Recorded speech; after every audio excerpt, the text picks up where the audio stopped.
সামান্য একটু লবণ দিয়ে হালকা একটু নাড়াচাড়া দিয়ে পানিগুলো ফেলে দেবো। একটি মুরগির সলিড মাংস ছোট ছোট করে এইভাবে কেটে নিতে হবে। পরিমাণ মতো সয়াবিন তেল নিয়ে নিচ্ছি, পাটার মাংসগুলো দিয়ে দিচ্ছি।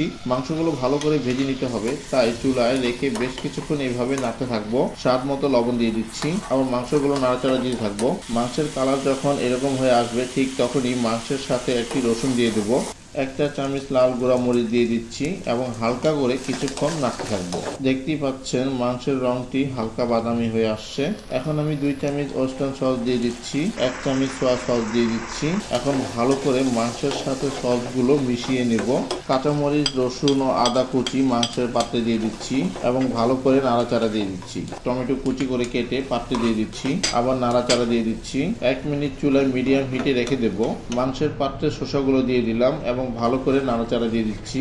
2 মিনিট পরে ফিরে আসলাম। শসা চিকেন চাইনিজ রেসিপিটি হয়ে গিয়েছে। খোদা হাফেজ।